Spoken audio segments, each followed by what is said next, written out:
porque los Estados Unidos necesitan a la nación de Israel en el Medio Oriente, porque en el Medio Oriente Israel es la única democracia que hay. Es la única que mantiene las tradiciones occidentales, la cultura occidental, que no tienen el Islam como religión, y por eso son el objeto del odio de parte de las naciones árabes vecinas. Y además, teniendo Estados Unidos a Israel en el Medio Oriente, de alguna forma están protegiendo y garantizando el petróleo. El día que Estados Unidos caiga, que ya no tarda en suceder, Israel, como dice la Biblia, se van a quedar completamente solos.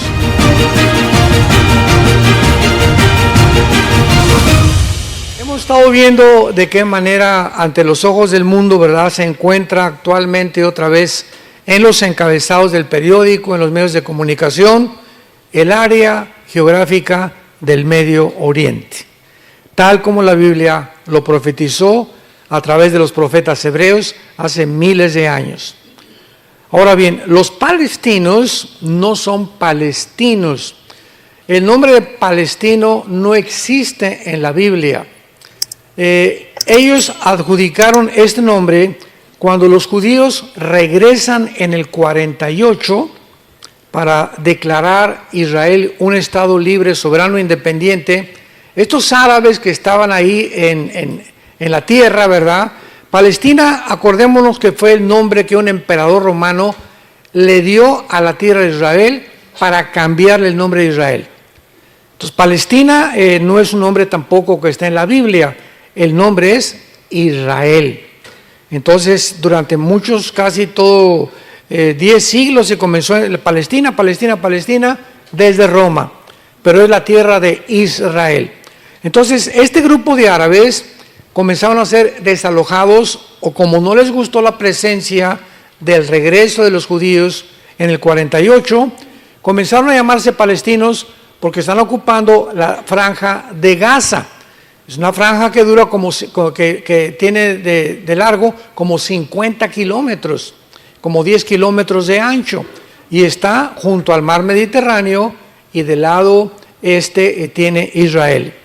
Entonces, este grupo de árabes comenzaron a llamarse palestinos desde 1900, aproximadamente 48, y en el 62, cuando se forma la Organización para la Liberación de Palestina por Yasser Arafat, se adjudicaron oficialmente el nombre de palestinos, pero son árabes.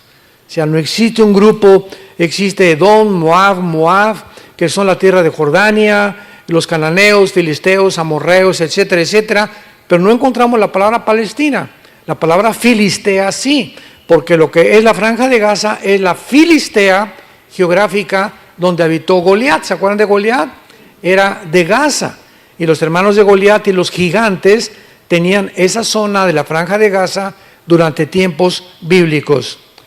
La sola existencia del Estado de Israel ha sido una fuente constante de irritación para los árabes alrededor. Los árabes han sufrido una serie de derrotas que ya hemos mencionado, 1948, 56, 67, 73, y finalmente se dieron por vencidos y fundaron grupos terroristas, que es mucho más difícil de pelear que contra una nación. Ahorita los judíos, al entrar a Gaza, pues los de Hamas usan el uniforme cuando hacen sus desfiles, pero cuando están en Gaza se visten de civiles para confundirse como civiles, y cuando matan a estos asesinos les llaman víctimas y civiles, y la mayor parte son de Gaza disfrazados de civiles. Qué difícil es pelear con un ejército que no trae un uniforme, porque no sabes quién es quién, y es el dilema que se enfrentan también actualmente los judíos. Después los árabes inventaron la intifada, más bien el grupo terrorista de Hamas. La palabra intifada significa guerra santa, o sea, ellos le llamaban santa porque creían que Alá les había mandado en el Corán rescatar a Israel, era de ellos, y han declarado el exterminio de la raza judía. Y a través de los diferentes medios de comunicación, los árabes esperan demostrar al mundo que los judíos realmente son los opresores. Y hasta este momento, desde 1948 hasta nuestros días, los judíos nunca han iniciado una guerra. Nunca ellos han sido los agresores. Siempre desde el 48, lo único que han hecho es, y tienen todo el derecho internacional para ello, defenderse. Esto es muy importante porque mientras continúan sonando actualmente los tambores de guerra en esta área conflictiva, los Estados Unidos es la única nación que ha tratado desde 1948, porque Estados Unidos ganó la guerra, la Segunda Guerra Mundial, y obtuvo la supremacía política, económica y militar del mundo desde hace casi 75 años, han tratado de intervenir para que haya paz en el Medio Oriente. ¿Por qué? Porque los Estados Unidos necesitan a la nación de Israel en el Medio Oriente, porque en el Medio Oriente Israel es la única democracia que hay. Es la única que mantiene las tradiciones occidentales, la cultura occidental, que no tienen el Islam como religión y por eso son el objeto del odio de parte de las naciones árabes vecinas. Y además, teniendo Estados Unidos a Israel en el Medio Oriente, de alguna forma están protegiendo y garantizando el petróleo. El día que Estados Unidos caiga, que ya no tarda en suceder, Israel, como dice la Biblia, se van a quedar completamente solos. Y entonces va a venir la guerra de Ezequiel 38, las otras naciones árabes, y se va a convertir el mundo verdaderamente en un caos. Ahora veamos nosotros que esta es la razón de lo que se llama el antisemitismo, que es la oposición o el prejuicio e intolerancia hacia el pueblo judío. Sin embargo, ya también lo vimos, la palabra semita abarca a más grupos étnicos que solamente los judíos. Los judíos son una rama de los semitas, porque cuando hablamos de semitas hablamos de asirios, madianitas, caldeos, moabitas, edomitas, amonitas y los mismos árabes. Desgraciadamente el semitismo debería ser definido como una oposición a todos los semitas, pero no es así. Solamente es a los judíos, cuando la misma etimología de la palabra demuestra que no es correcto su uso. Sin embargo, no es la realidad. Han sido los judíos el blanco continuo para el antisemitismo. Hitler nadie puede explicarse, ningún geólogo, antropólogo, sociólogo, psicólogo han podido entender por qué Hitler, teniendo guerra contra Rusia, contra Stalin, contra Inglaterra, Canadá y Estados Unidos, ¿por qué de repente en medio de la guerra Hitler se vuelve contra un pueblo que no tenía nación, no tenía armas, no tenía comida, no tenía absolutamente nada? Era un pueblo étnico que se llamaban los judíos. ¿De dónde sacó Hitler que este grupo pequeño que había en Europa eran enemigos más importantes que Rusia, que Inglaterra y que Estados Unidos? ¿De dónde sacó esa idea? ¿Qué fue el odio que produjo dentro de Hitler volverse a este grupo étnico al grado que se volvió loco e ideó lo que se llama la solución final? Y le mandó, ¿verdad?, a Himmler, al SS, a los grupos de exterminio que él formó, que hicieran campos completamente llenos de, en Auschwitz, ¿verdad?, para poder exterminar, donde agarraban trenes y levántense a todos los judíos de todo lo que encuentren en Alemania, métanlos a los trenes y llévenlos a los campos de concentración. Y los judíos creían que pues iban a estar ahí prisioneros y que no entendían tampoco por qué los llevaban a esos campos. A ella llegar a los campos, la mayor parte de ellos se murieron de hambre. Cuando entraron los aliados a Berlín, tanto los de Rusia del lado del este, del norte Inglaterra y del oeste Estados Unidos, llegaron a Berlín. Hitler se suicida con Eva Ben Braun, su esposa. Se matan los dos en su búnker y encuentran a millones de judíos, pero así en los puros huesos. Hay cantidad de fotos de esto. Cuando vayas a Israel, ve al Museo del Holocausto, lo puedes encontrar. Y van a encontrar ustedes también a los millones de judíos que los metían a los hornos, los desnudaban, les decían, se van a bañar, y metían ahí a mujeres, niños grandes, y ya encerrados le abrían el gas y morían asfixiados. Los sacaban y los enterraban como si fueran animales en pozos, tremendos cementerios que hicieron por todo Alemania. Cuando llegan los aliados, descubren todos estos horrores, y el casi 85% o el 90% de los alemanes, estoy hablando de 85 millones de alemanes, cultos, médicos, ingenieros, abogados, dentistas, licenciados. O sea, no estamos hablando de indígenas, estamos hablando de personas educadas. El 85 millones de alemanes fueron engañados y no detectaron realmente el veneno y el odio de Hitler por este grupo de judíos. Entonces los escritores, tú lees libros de la historia del Holocausto, vas a Israel al Museo del Holocausto y ves toda la historia de cómo los mataron, etcétera, etcétera, y han llegado inclusive los palestinos a negar que fue realidad. O sea, eso es absolutamente absurdo, ¿verdad? Y ridículo, ya es una locura. No, ni siquiera existió el Holocausto. Bueno, ve a ver las fotos y ve a ver todas las personas y los viejitos que tienen grabado el número tatuado que les grababan los nazis para distinguirlos que no fueran más que judíos. Entonces, ¿qué fue lo que puso este odio en Hitler? ¿Por qué se olvida de todos sus verdaderos enemigos y se concentra en un grupo que se llaman los judíos?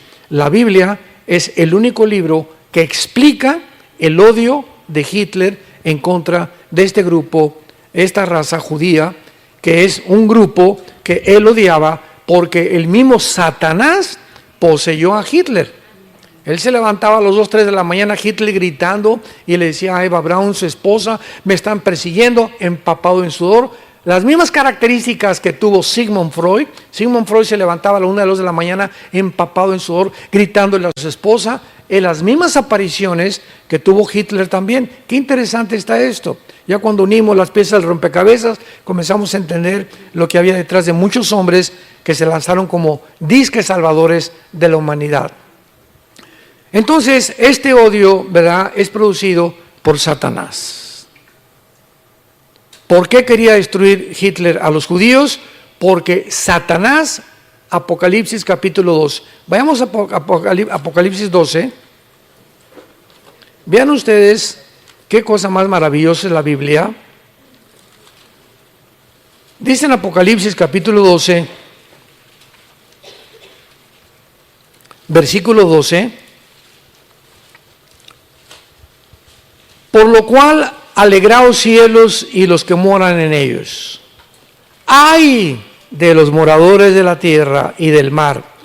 Porque el diablo ha descendido a vosotros con gran ira, sabiendo que tiene poco tiempo.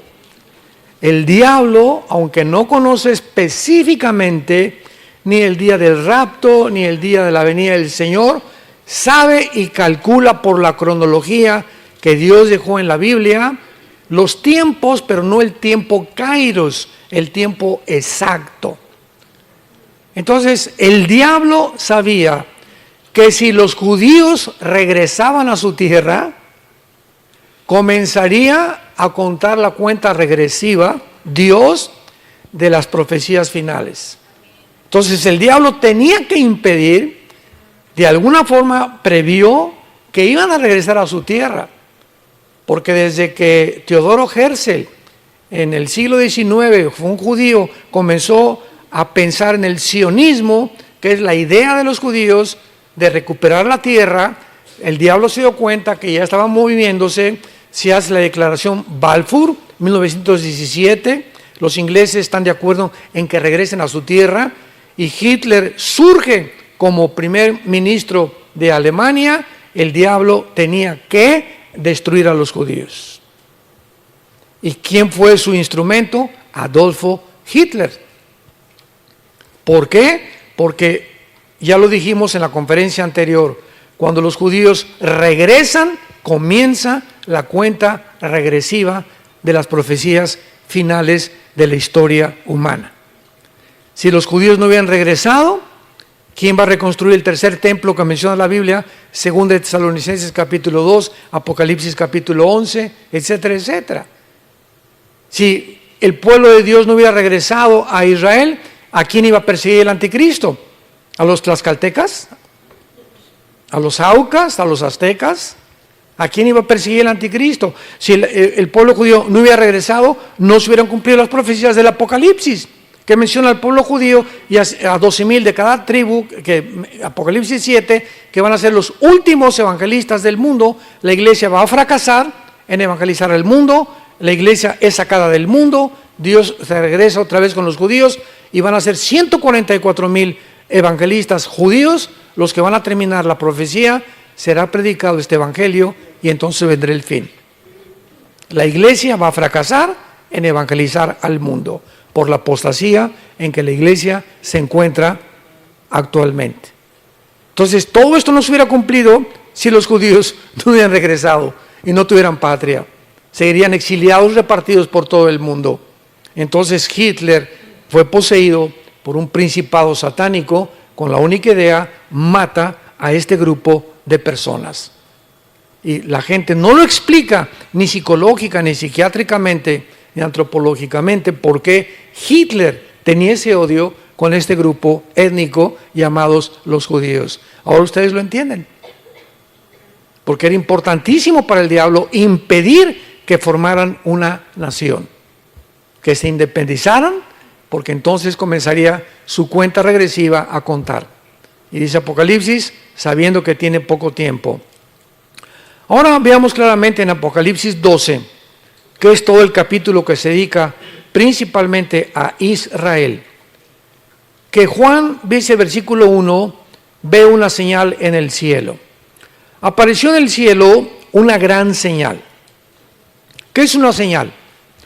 Es un objeto pintado con letras que te apuntan y vas en la carretera y ves una señal que dice curva. ¿Qué es esa señal? Te está mostrando que hay una vuelta y que reduzca la velocidad. Vas por otro lado y dice Houston, una señal que te dice cuál es el camino a Houston. ¿Qué es una señal? Es algo que apunta hacia adelante. En conclusión, ¿correcto? Pueden señales informativas, señales restrictivas, baja la velocidad, señales, hay un hotel, hay una gasolinera. Una señal es algo que apunta hacia adelante. Entonces Juan ve una señal, algo que va a apuntar hacia adelante. Así nos podemos guiar para interpretar la Biblia. ¿Qué es esta señal que apareció? Una mujer vestida del sol, con la luna debajo de sus pies y sobre cabeza una corona de 2 estrellas. Y estando encinta, o sea, una mujer embarazada, clamaba en dolores de parto, en la angustia del alumbramiento. Es triste que los católicos digan que es María. Así la han interpretado ellos. Pero veamos rápidamente, ahorita regresamos a Apocalipsis, Génesis 37, y veamos que esta mujer no representa a María, representa a la nación de Israel. Génesis 37, versículo 9. Soñó otro sueño, está hablando de José, soñó otro sueño y lo contó a sus hermanos diciendo: he aquí que he soñado otro sueño, he aquí que el sol y la luna y 11 estrellas se inclinaban a mí. ¿Se dan cuenta, hermanos, que la Biblia no se interpreta, no es de interpretación privada?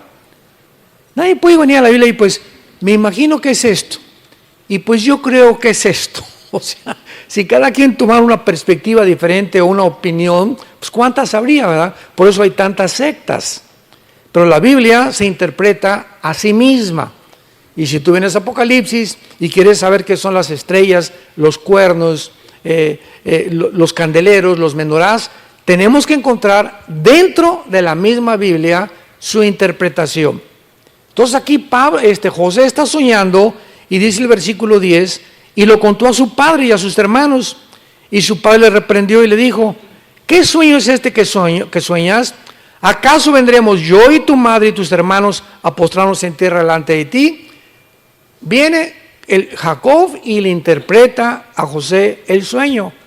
Israel representa a Jacob y las 12 tribus de Israel. Y lo vamos a ver, regresamos a Apocalipsis y lo vamos a comprobar aquí adelante. Entonces, Juan ve una señal en el cielo de Israel a punto de dar a luz. Y apareció otra señal, un gran dragón escarlata que tenía 7 cabezas y 10 cuernos, y en sus cabezas 7 diademas. Su cola arrastraba la tercera parte de las estrellas del cielo y las arrojó sobre la tierra, y el dragón se paró enfrente de la mujer, acordémonos que está embarazada, que estaba para dar luz, a fin de devorar a su hijo tan pronto como naciera. ¿Recuerdan ustedes que cuando los reyes del oriente llegaron con Herodes, Mateo capítulo 2, Lucas, le preguntaron, ¿dónde está el que va a nacer? Y Herodes se entera de que hay una profecía de que iban a ser el Mesías. Y entonces Herodes, al enterarse de esto, que es lo que representa esta visión, manda matar a todos los niños menores de 2 años en Israel. ¿Se acuerdan? ¿Por qué? Porque el diablo le puso, ya viene el Mesías, van a nacer, maten a todos los niños menores de 2 años, y se le aparece un ángel a José y a María y les dice, huyan hacia Egipto. Y se van en un burrito José y María embarazada y huyen, ¿verdad? Bueno, nace en Belén Jesucristo y huyen después del nacimiento porque había órdenes del rey Herodes de matar a todos los niños menores de edad. Ese es el dragón que estaba esperando que naciera Jesús para matarlo. Cuando iba a nacer Moisés, el diablo sabía claramente que vendría un libertador del pueblo de Israel. ¿Y qué hace el faraón? A las parteras de Egipto, Éxodo capítulo 1, maten a todos los niños menores de edad. Vean los intentos satánicos en la Biblia contra el pueblo judío, impidiendo que naciera el Mesías. El odio contra el pueblo judío, y lo mantiene Satanás todavía. Y entonces, ¿qué hace la mamá de Moisés? ¿Verdad? Lo meten en una canastita y lo arrojan al río Nilo, lleno de cocodrilos, el río Nilo, confiando en que Dios iba a hacer algo. Y viene el río, en la corriente del río Nilo, y en el momento que pasa, cuántas coincidencias, ¿verdad? El momento que pasa la canastita con Moisés, la palabra Moisés, Moshe, significa sacado de las aguas. En el momento en que pasa enfrente del jardín donde estaba la hija del faraón bañándose o perfumándose, la ve y agarran la canastilla y la traen a la casa del que ordenó matar a los niños. Y en la casa o en el palacio del que dio la orden de matar a los niños, ahí mismo es educado y es criado el Salvador de Israel, Moisés. Increíble. Todo lo que hace Dios, lo que el mundo busca para el mal, Dios lo convierte muchas veces para el bien. Pero así es toda la historia, ¿verdad? Que vemos en la Biblia, el faraón, luego Amán, en la vida de Esther, la reina, en Persia, Herodes, pero vemos una persecución continua, sangrienta, con un odio impresionante hacia la raza judía. Ahora lo entendemos por qué. Porque a través de ellos vinieron las leyes morales, las leyes higiénicas, las leyes civiles, los mandamientos, el Mesías y la Biblia. Entonces, lógico que detrás de todo esto haya un odio, si es que existe Satanás, para impedir que todas estas cosas las podamos disfrutar como Dios quiere que nosotros lo hagamos.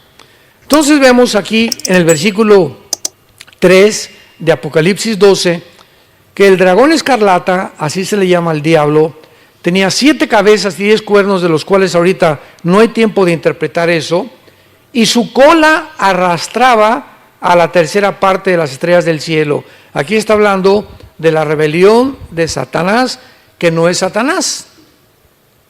La palabra Satanás es un título, la palabra diablo es un título, su nombre es Lucifer. Lucifer. La palabra Satán en el hebreo significa enemigo, nada más. Y diablo significa acusador, el que acusa a los hermanos. Pero la entidad espiritual es Lucifer, que se llama el portador de la luz. Y Satanás o Lucifer nunca fue un ángel. Él no es un ángel caído, él era querubín. Los querubines, Dios crea a los ángeles, la palabra malak en el hebreo. Ángel significa enviado o mensajero, nada más. Los ángeles son los mensajeros a quienes Dios manda a este planeta desde el tercer cielo a traer mensajes a los hombres. Como Gabriel se le aparece a Daniel, Gabriel fue el que se le apareció a la Virgen María, etcétera, etcétera. Y los querubines es otro rango angelical que están arriba de los ángeles, jefes de los ángeles, que están en el trono de Dios. Y arriba del trono de Dios hay otro tipo de criaturas que se llaman serafines, que significan los que arden y los que dicen santo, santo, santo es el nombre del Señor. Isaías capítulo 6 del 1 al 5.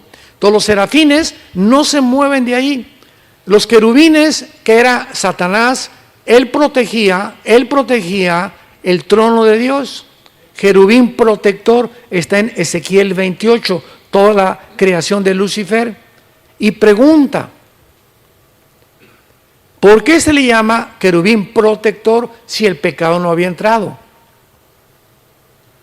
¿Por qué Adán en el huerto del Edén le dice Dios, labra y cuida? Esa palabra en el hebreo es protege el huerto del Edén. ¿Protegerlo de quién? Los leones no mordían, no había veneno. Ahorita lo explico. Qué interesante, ¿verdad? ¿Nunca se han hecho esas preguntas? ¿Por qué nunca me las hacen? Ya cuando comenzamos a rascar la Biblia hay 1500 preguntas. Un cristiano que no tenga preguntas no lee la Biblia.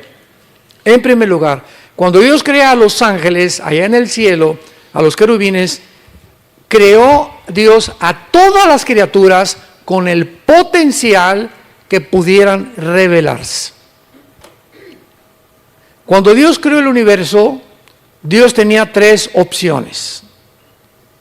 1, no crear nada.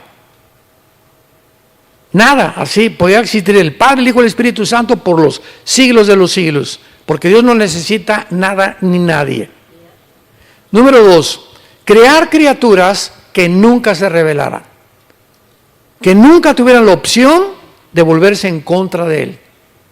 Y número 3, Dios consideró en su sabiduría crear criaturas, tanto ángeles como seres humanos, que tuvieran la opción de escoger rebelarse voluntariamente contra Él. Vamos por orden. Número 1, filosóficamente no se puede comparar la nada con lo algo, que fue el clamor de Job en el capítulo 1 y 2 de Job, ¿se acuerdan?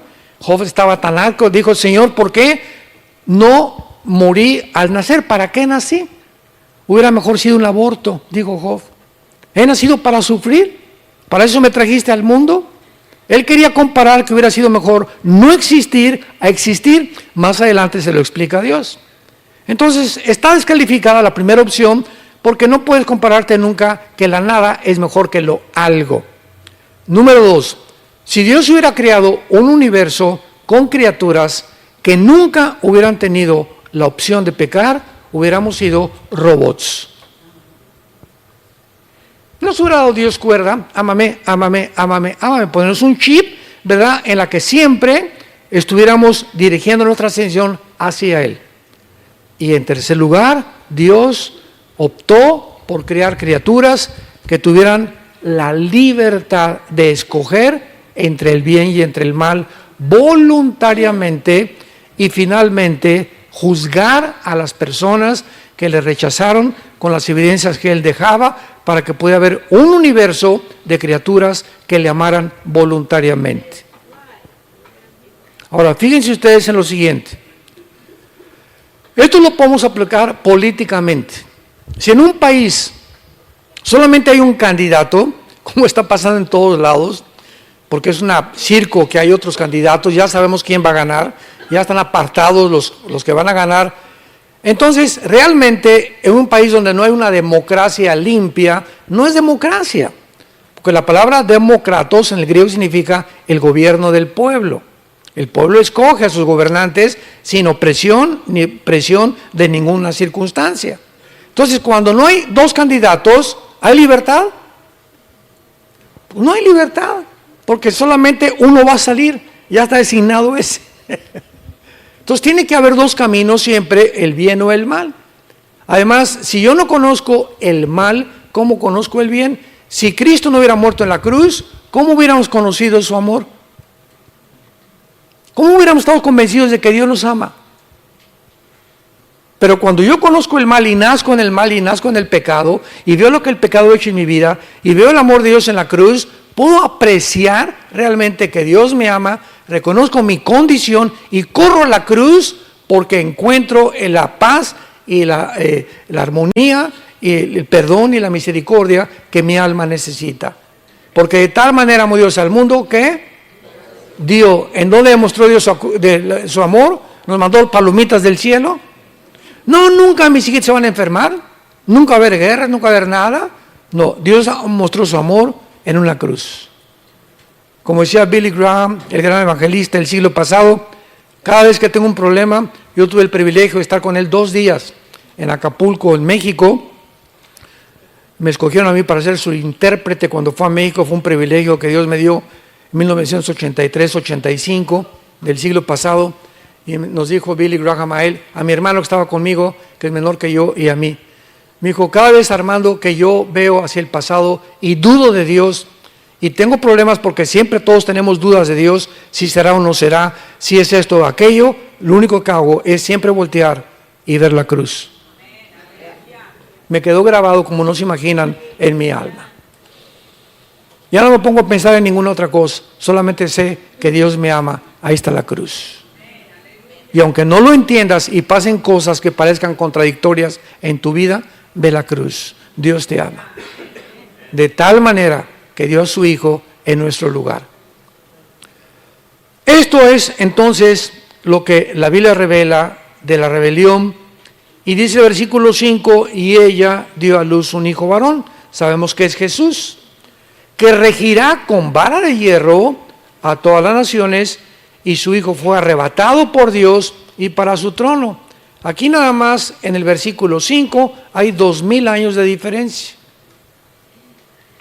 Porque cuando nació Jesús no gobernó con vara de hierro, lo hará cuando baje del trono de Dios. Ascendió al cielo y va a regresar a gobernar con vara de hierro en el reino mesiánico o en el reino milenial. Y la mujer, ya sabemos que Israel, ¿se acuerdan?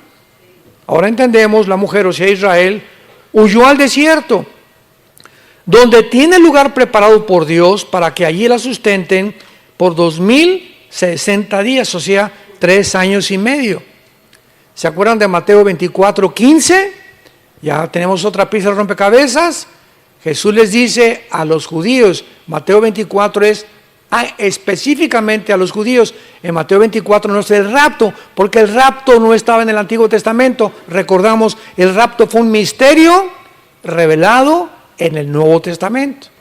Entonces no encontramos en los evangelios el rapto, no encontramos en el Antiguo Testamento el rapto. Encontramos tipos como Elías, que fue sacado al cielo, y Enoc, capítulo 5 de Génesis, y que no gustaron la muerte, fueron llevados por Dios de una forma sobrenatural. Y Elías fue llevado y Enoc fue traspasado al cielo para no ver muerte. Son tipos del rapto, pero la doctrina específica que iba a haber una generación como Enoc y como Elías no existía en el Antiguo Testamento.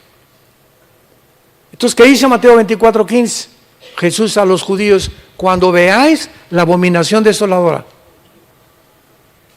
que profetizó Daniel, cuando vean que el anticristo, aquí ya son los 3 años y medio de la primera parte de la tribulación, cuando vean que el anticristo entra al templo y pone una estatua de él, y violando, blasfemando ya el nombre de los judíos y traicionando el pacto con los judíos, en ese momento huyan a los montes. Y la mujer, después que Dios vio esto, huyó al desierto. Y que este lugar se llama Petra, que está al sur de Jordania. No sé cuántos de ustedes nos han acompañado cuando hemos ido a Israel, pero Petra es una ciudad de Aladino y el país de la lámpara maravillosa. O sea, es una ciudad que es un sueño. Tú llegas a Petra y antes de llegar hay un camino, pues como de aquí donde está esa bocina, así nada más, cabe una carreta con caballos y todo es empedrado, todo es pura tierra. Y es como casi 1 kilómetro, ahí te deja el camión y nos bajamos todos, comenzamos a caminar y al llegar a Petra te quedas así: ¿qué es esto?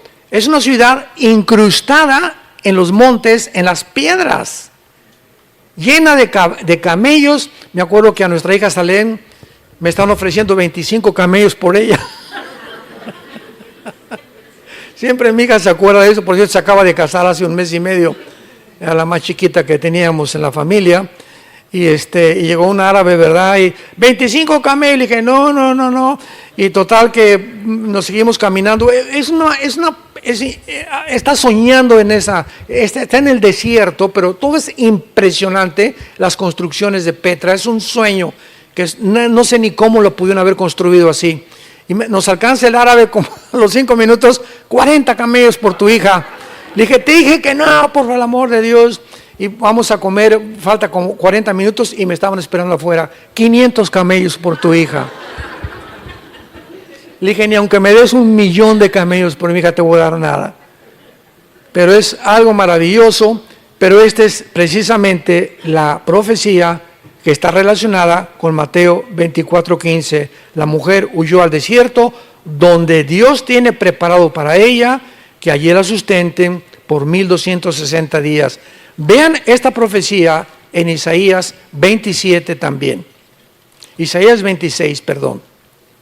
Isaías 26, versículo 20 y 21. Todo esto está hablando del mismo tiempo y del mismo pueblo de Israel. Isaías 26, 20 y 21. Anda, pueblo mío, entra en tus aposentos, cierra tras sí tus puertas, escóndete un poquito por un momento, en tanto que pasa la indignación, o sea, la persecución del anticristo. Porque he aquí Jehová sale de su lugar para castigar al morador de la tierra por su maldad contra él. Y la tierra descubrirá la sangre derramada sobre ella y no encubrirá ya más a sus muertos. Aquí está hablando Isaías hace 2700 años, lo que después, 700 años después de Isaías, escribió el apóstol Juan. Y en penúltimo lugar, aquí mismo en Apocalipsis 12 regresamos, que van a estar protegidos los judíos, o un remanente de los judíos, por 42 meses, o tiempo y tiempo, si la mitad de un tiempo, o 1260 días. Y va a ser en ese tiempo, ya estamos al final de la tribulación, cuando hubo una gran batalla en el cielo. Miguel y sus ángeles luchaban contra el dragón, y luchaban el dragón y sus ángeles, pero no prevalecieron, ni se halló lugar para ellos en el cielo. Y fue lanzado fuera el gran dragón, la serpiente antigua que se llama Diablo y Satanás, el cual engaña. ¿Cómo termina la Biblia? Que el mundo seguirá siendo engañado, como actualmente. Ya no saben quién es el bueno, quién es el malo, quién es hombre, quién es mujer, si la vacuna es buena, si la vacuna es mala, si ese gobierno, si aquel gobierno. El mundo está en tinieblas. está en un caos el mundo entero, sumergido en una confusión, una falsa de identidad impresionante. El diablo, hay un poder, una energía satánica alrededor de los gobernantes y de las personas en el mundo que nos impide ver realmente cuál es el camino que hay que seguir. Jesús dijo, el que me siga tendrá la luz de la vida. La única luz, no hay otra, la única luz que hay en el mundo es esto.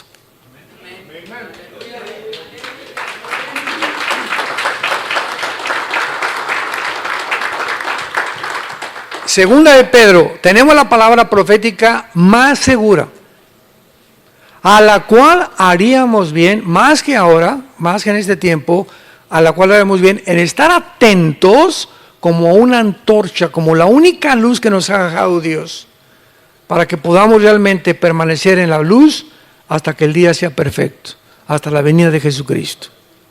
Tú te separas de este libro un día, 2, 3 días, ya, como dijimos, sin que te des cuenta, vas a tomar malas decisiones. Vas a comprar un carro que no ibas a comprar una casa que no ibas a comprar, una cosa que no ibas a comprar, vas a dar un consejo equivocado a tu esposo o a tu hijo, etcétera, etcétera. Vas a comenzar a darte cuenta. ¿Por qué? Porque en esos 3 días tú has considerado que no necesitas una guía, que no necesitas estar en comunión con Dios. Día y noche le dice Dios a Josué, de día y de noche. Te levantas en la palabra, medítala, guárdala, escríbela en tu corazón y antes de acostarte también. Señor, pero yo nada más a las 12 del día.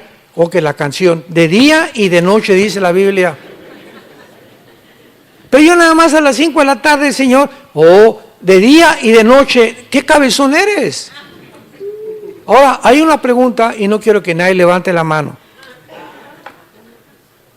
¿Cuántos de ustedes, al levantarte y antes de acostarte, tienes un tiempo con este libro? ¿Por qué dices que crees en la Biblia y que tienes fe cuando no haces lo que Dios te manda? ¿Qué es la fe? Creer lo que Dios dice. Y la única forma de mostrarlo es que obedezco lo que dice. Pero si yo ni siquiera de día y noche, pasan 2, 3 días y ni siquiera tengo contacto con la Biblia y me llamo cristiano. Y hermano, sáqueme este espíritu. ¿Y por qué estoy desanimada? ¿Y por qué esto? Y volví a caer en el pecado. Y volví a caer en el alcohol. Y tengo este problema. Y soy paranoico. Y tengo en la noche se me aparecen espíritus que me gritan que me van a matar. Y mi esposa, mi matrimonio no ha funcionado. ¿Por qué? Porque estamos lejos de Dios. ¿Qué fue lo que dijo Jesús? Juan 15, 5. ¿Separados de mí? Cero. No hay absolutamente nada que yo pueda hacer sin tener relación con Jesús y sin permitirle a Jesús tomar vivir dentro de mí.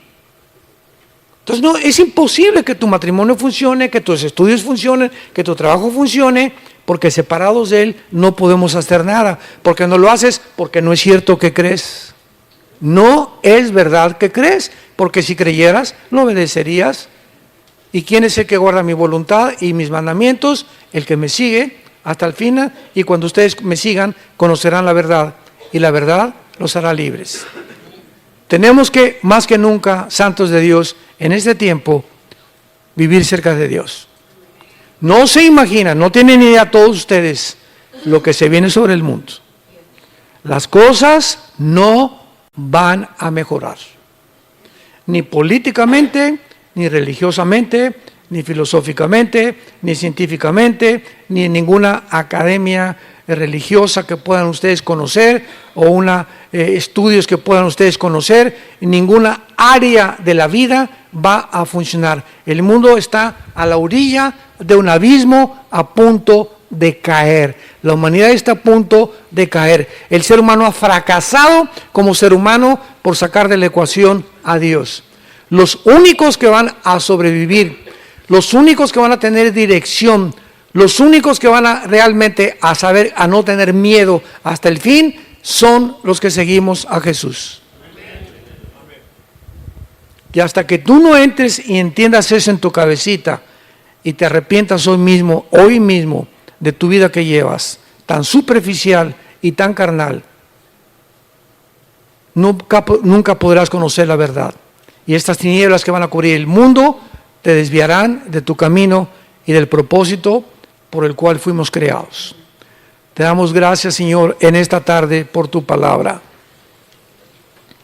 Te damos gracias, Señor, por dejarnos esta luz maravillosa que se llama la Biblia, a la cual hoy más que nunca haríamos bien en estar atentos, como a una antorcha que alumbra en un día oscuro, hasta que el lucero de la mañana salga a nuestros corazones. Te damos gracias, Señor, porque nos has llamado a vivir cerca de ti, a conocerte y saber que realmente nuestros corazones sean afirmados, irreprensibles en santidad delante de ti, hasta la venida de nuestro Señor Jesucristo con todos sus santos. Gracias porque nos has llamado para tener herencia entre los santificados, para conocer la verdad y para que la verdad nos haga libres.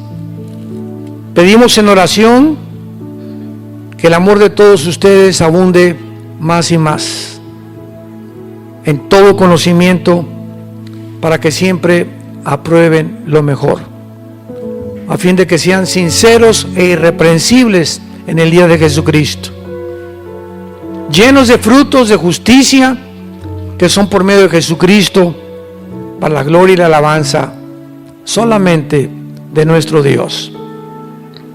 Oramos que permanezcan firmes en la esperanza a la que todos hemos sido llamados hasta el fin, para que aprueben lo mejor y sean iluminados interiormente con su espíritu, para conocer la altura y la profundidad, la anchura del amor de Cristo que sobrepasa todo entendimiento. En este momento, si hay algo en tu vida, tú lo sabes, porque en este momento el Espíritu Santo está actuando poderosamente en tu corazón. Alguna área en tu vida que has fallado con Dios, arrepiéntete. Pídele perdón en este momento a Dios de tu adulterio, fornicación, robo, deudas que no has pagado, tu falta de generosidad, tu avaricia con el dinero, la forma como estás viviendo solamente para tus intereses y no has entendido que vivir para los demás es el secreto de la felicidad. Jesús nunca vivió para él mismo, sino para servirnos y dar su vida en nuestro lugar. Dile: Señor, te pido perdón por mi vida, me arrepiento con todo mi corazón.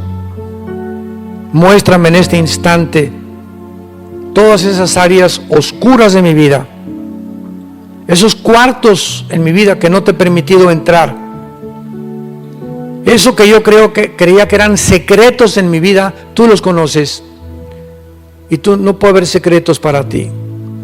Tú conoces todas las cosas de mi vida, no te puedo esconder nada. Escudriñame, Dios, con tu espíritu, porque quiero vivir para ti una vida de santidad irreprensible hasta la venida de Jesús, mi bendito Salvador. Te pedimos, Señor, por Israel. Oramos por los líderes de Israel, que les dé sabiduría para estos dilemas que están enfrentando. Te pedimos por el pueblo palestino que ha sido víctima de un grupo terrorista que los ha atemorizado y usado como escudos, como carne de cañón, para justificar sus fechorías ante el mundo entero. Te pedimos por el presidente de Estados Unidos, Joe Biden. Señor, dale sabiduría.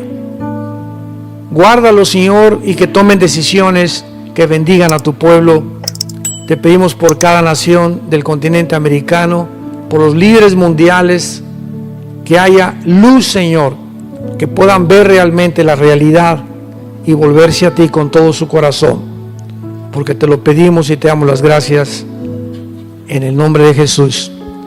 Amén. Hola, ¿sabías que puedes ver este video y otros dentro de nuestro canal de YouTube? Nada más recuerda suscribirte a nuestro canal y activar la campanita para que te puedan llegar las notificaciones cada vez que cargamos un video nuevo y puedas ser el primero en verlo y disfrutar de todo nuestro contenido.